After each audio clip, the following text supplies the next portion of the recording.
This is a Dior handbag, a perfect gift for your wife, perhaps. But how did this greyish blue calfskin bag lead to South Korea's government almost collapsing for the first time in its democracy? Yeah, you heard me. A coup, martial law, the military smashing its way into parliament and taking control, albeit for a few hours. If you were in South Korea on the 3rd of December, all would have seemed normal, a cold winter's night. You'd have gone to bed, and when you woke up the next morning, you'd have found out that during the night, the country's president had declared martial law, called in the military, tried to forcibly take control of the National Assembly, and then reversed the whole thing while you slept. Not bad for a night's work. But let's rewind. How did we get here? And what has a Dior handbag got to do with it anyway? It looks so innocent after all. The president of South Korea was not having a good time. Low ratings had plagued his presidency since he won it back in 2022, but it was no landslide when he won. Yoon won 48.56% of the votes, while his opponent won 47.83% of the vote.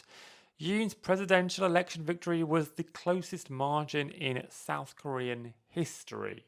Yoon then made some unpopular moves.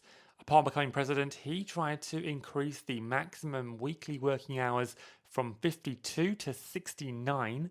He fell out with doctors, and he gradually became seen as an out of touch president, presiding over an elitist culture while regular South Koreans worked hard.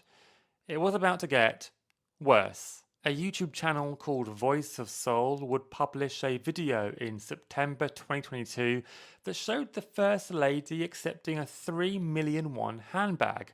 That's $2,200 from a pastor who filmed the exchange using a camera concealed in his watch. Okay, James Bond. Now, South Korean law makes it illegal for public officials and their spouses to receive gifts worth more than just 1 million won in one go, or a total of 3 million within a fiscal year, let alone 3 million for one gift. The scandal caused a problem within Mr. Yoon's party. One party leader compared the First Lady with Marie Antoinette, the French queen who was known for her extravagant ways. Mr. Yoon was hardly apologetic either. He seemed to imply that it wasn't actually a big deal, and later implied that it was all part of a big political conspiracy. It is then reported that Mr. Yoon tried to block the police from investigating his wife. Yes, you might think, very noble, heroic, protecting your wife. But if you were South Korean and you worked hard and you felt that maybe the president had one rule for him and another for you, well, this would have probably proven it. Yoon's ratings had collapsed. 53% when he first took office to just 20% by November this year. His budget was the final straw. Politicians voted to trim it. Yoon couldn't even get his budget approved. He was a zombie president, a man without power. Powerless! Or was he? You know the rest. 10:30 p.m. local time, and he announced martial law. The declaration banned political activities and limited media freedom.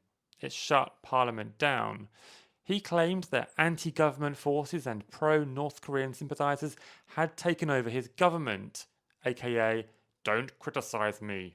Therefore, if his government had been taken over by the enemy, a warlike measure was justified. Except North Korea would have probably been scratching their heads. What did we do? They were probably thinking. South Korea's parliament rebelled, breaking back into parliament and holding a vote to discard the decree. Yoon was outnumbered and he backed down.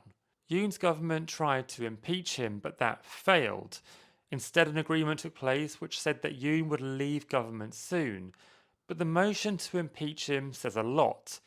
It alleges that he gravely and extensively violated the Constitution and the law. It added that the imposition of martial law was motivated not by national security concerns, but by an intent to evade investigations into criminal allegations involving President Yoon and his family. his wife and the handbag. The Dior handbag is therefore the proverbial needle that broke the camel's back, said a law professor to CNN, citing the never ending litany of scandals surrounding the president's wife since Yoon started campaigning for president. But with the Dior bag, it was different. There was powerful visual evidence. The Dior handbag became a symbol of greed and political scandal, just as the party leader said, a modern day relic of a Marie Antoinette esque excess. The declaration of martial law didn't just threaten Yoon's presidency, therefore, it served as a warning about the fragility of political power when leaders lose the trust of their people. And all of that began with a gift that seemed so innocent, a handbag. Funny how a single luxury item can lead to the unravelling of an entire democratic government.